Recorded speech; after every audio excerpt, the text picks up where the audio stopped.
ससुराल में भूचाल। ये कहानी है कमलेश निवास की, जहां कमलेश अपने परिवार के साथ रहता था। परिवार में पत्नी स्वाति, एक बेटी नायरा, 2 बेटे और बहुएं थीं। एक भरा पूरा खुशहाल परिवार।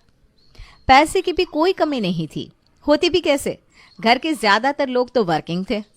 पर अच्छे पर क्या, आपको कमलेश निवास ही ले चलते हैं। सुबह के 7 बजे हैं। मेरी वो हैंडलूम साड़ी कहाँ चली गई? कमलेश जी देखिए ना। ओ गॉड, आज 10 बजे की डिलीवरी है उसकी। Oh no. अरे यहीं होगी विभा, कहाँ जाएगी? तुम्हें 10 बजे डिलीवरी देनी है ना, पर मुझे तो 8 बजे निकलना है। प्लीज मेरी वॉच देखो ना, कहाँ है, मिल ही नहीं रही। यह कमलाना किसी काम की नहीं है। कितनी बार समझाया तुझे कि जब रात को नाश्ते की रोटी बनाकर रख तो उसे कपड़े में ढक दिया कर। सारी रोटियां सूख गई है, अब हम इसे टिफिन में कैसे लेकर जाएंगे? और दूसरा, ये घड़ी का कांटा भागते ही जा रहा है। अरे छोड़ो, जो है वही पैक कर देती हूँ।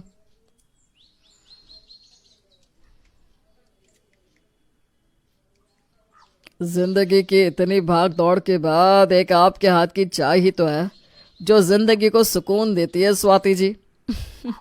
चलिए चाय खत्म कीजिए, मैं तब तक गर्म पानी की बाल्टी और तौलिया बाथरूम में रख देती हूँ। स्वाति उठकर बाथरूम की तरफ जा रही थी कि नायरा बैग लेकर हड़बड़ी में कमरे से निकलती है। उसे हड़बड़ी में बाहर जाता देखकर स्वाति पूछती है, 10 बजे उठने वाली आज 7 बजे कैसे उठ गई? और इतनी हड़बड़ी में कहाँ जा रही है तू? देरी हो रही है मम्मी, आकर बताती हूँ। Love you, bye bye. ये थी कमलेश निवास की एक आम सुबह, जहाँ सुबह सुबह सब हड़बड़ी में उठते और अपने अपने काम पर निकल पड़ते। कितनी बार तो एक भाई को दूसरे भाई का चेहरा देखे हुए भी कई दिन बीत जाते थे, पर काम के चक्कर में किसी और बात का पता भी कहाँ चलता है। काम भी तो जरूरी है। पूरा दिन ऑफिस में बिताकर 7-8 बजे सभी एक एक कर कर वापस घर लौटते हैं। मम्मी खाना? हाँ बेटा, ला रही हूँ। अरे कमला, जल्दी जल्दी हाथ चलाना, बेचारा वो भूखा है। पूरे दिन में एक टाइम ही तो गरम खाना नसीब होता है बेचारे को। आप लोग तो लगता है कि 2000 रुपये में मेरे कलेजे से प्राण ही निकालेंगे। एक टाइम का बोलकर 3 टाइम का एक ही वक्त में खाना बनवा लेते, ऊपर से नाश्ते की रोटियां बनवाते सो अलग। अब ऐसे और पुसाई नहीं होता माँ जी, मेरे पैसे बढ़ाइए। कमला की बात सुनकर स्वाति अपनी बड़ी बहू विभा के कमरे में जाती है, जहां विभा कपड़े बनाने में पहले ही बिजी थी और उसकी खाने की थाली जो कि त्यों बिस्तर पर पड़ी हुई थी। ये कमला तो अब जान खाने लगी है विभा, पैसे बढ़ाने को कह रही है। तो बढ़ा दीजिए मम्मी जी, या फिर आपको जो भी सही लगे। ये मेरे न्यू लेंसेज कहाँ रख दिए मैंने? वो रहा है मम्मी जी, आपके पीछे के ड्रॉर में। लेंसेज पकड़वाइए तो। ये था कमलेश निवास के रोज का माहौल। रात को यूं तो सभी घर पर ही होते हैं, पर कोई खाना हॉल में खा रहा होता है, तो कोई लिविंग रूम में टीवी चलाकर, कोई अपने कमरे में, तो कोई बाहर ही खाकर आता है। और कुछ इसी तरह से सालों से कमलेश निवास में चीजें हो रही थी। पर अब जो होने वाला था ये तो किसी ने भी सोचा ना था। अगली सुबह दोपहर के 1 बजे अचानक हड़बड़ाती हुई श्वेता अपने घर आती है। मम्मी जी आपने, ओ गॉड, आपने वो मेरी सोने की चेन देखी है क्या? शिट, कहाँ चली गई? वो तो प्लेटिनम की थी मम्मी जी, उस पर सोने की पॉलिश की हुई है। 2 लाख रुपए से कम की चेन नहीं थी। पूरा ऑफिस छान मारा मैंने, वहां भी नहीं है। जरूर यहीं कहीं गिरी होगी। घर पर है तो मिल जाएगी बेटा, इतना घबरा मत। क्या करूं मैं, इनको फोन करती हूँ। श्वेता विवेक को फोन करती है। हेलो प्लीज, आप कैसे भी ऑफिस से लीव लेकर घर पर आइए, बहुत बड़ा भूचाल आ गया है। इसके बाद श्वेता फौरन अपने ससुर को फोन लगाने लगती है। पापा जी। अरे तू रो क्यों रही है बहू, सब ठीक तो है ना? कुछ मत पूछिए पापा जी, बस घर पर आ जाइए और नायरा कॉलेज में होगी, उसे भी लेते आइए। एक एक करके श्वेता सभी को फोन कर देती है, यहाँ तक कि अपने जेठ और जेठानी को भी फोन करके घर पर बुला लेती है। और कुछ ही देर में भागते हुए सब घर पहुंचते हैं। क्या हुआ बहू, तू फोन पर रो क्यों रही थी? सब ठीक तो है ना भाभी? कुछ ठीक नहीं है, इसकी 2 लाख की सोने की चेन खो गई है। क्या 2 लाख की चेन? ये कौन सी चेन थी श्वेता, मुझे पता भी नहीं। चलो सब मिलकर ढूंढते हैं, मिल जाएगी। पूरा घर मिलकर श्वेता की खोई हुई उस चेन को ढूंढने में लग जाता है और इस बीच श्वेता साइड से किचन में चली जाती है। आधे घंटे बाद श्वेता किचन से बाहर आती है और सोफे पर पैर चढ़ाकर बैठकर अपने पति से कहती है, विवेक जी, टीवी के नीचे वाले ड्रॉअर में देखिए तो, शायद वहां रखी थी मैंने चेन। विवेक जैसे ही उस ड्रॉअर को खोलकर चेन बाहर निकालता है तो नायरा कहती है, नहीं भैया, वो चेन नहीं है, ये तो 200 वाली है, आर्टिफिशियल ज्वेलरी वाली, जो कि मैं भाभी के लिए लेकर आई थी। अरे इसी चेन की बात कर रही थी मैं, यही तो खो गई थी, थैंक गॉड मिल गई। अरे तू पागल हो गई है क्या बहू? सुबह से सारा घर सर पर उठाकर रखा है इस 200 की चेन के लिए।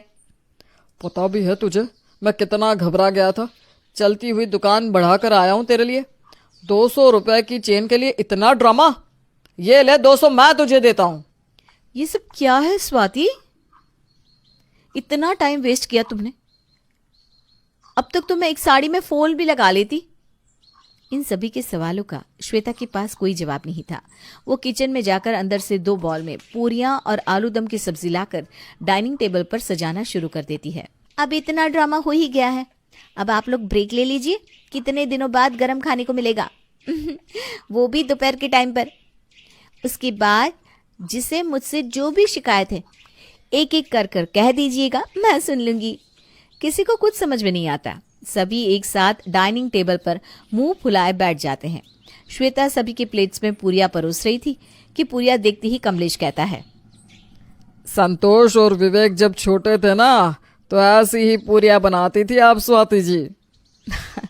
कब बच्चे बड़े हो गए पता ही नहीं चला ना। हाँ मम्मी, कितना मजा आता था। और भाभी, फैमिली प्लानिंग की क्या सोची है आपने?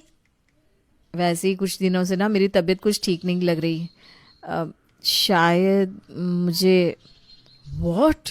ओह माय गॉड, सच्ची विभा? तुझे ऐसा महसूस हो रहा था तो तूने हमें बताया क्यों नहीं बहू?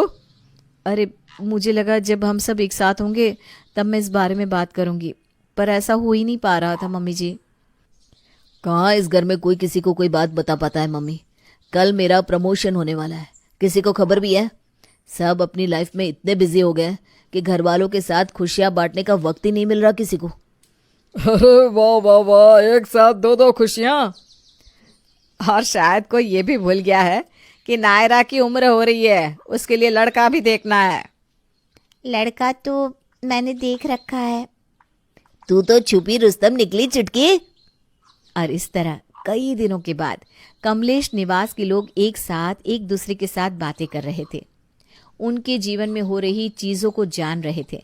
ऐसा लग रहा था मानो एक घर में रहने के बाद भी कोई एक दूसरे के जीवन में हो रही चीज़ों के बारे में कुछ जानता ही नहीं था। आज इस परिवार में जो एक कमी थी वो भी पूरी होती दिख रही थी। तभी स्वाति कहती है, हो गया खाना, अब आप सब मुझे डांट सकते हैं। अरे नहीं नहीं बहू, तेरी भूल के कारण ही तो आज हम सब एक साथ बैठ पाए। वैसे मेरी कोई चेन खोई नहीं थी पापा जी। ये सब तो मैंने इसलिए किया था ताकि एक घर में होकर भी हम सब दूर हो चुके हैं, वो कुछ पल के लिए ही सही साथ तो आ पाए।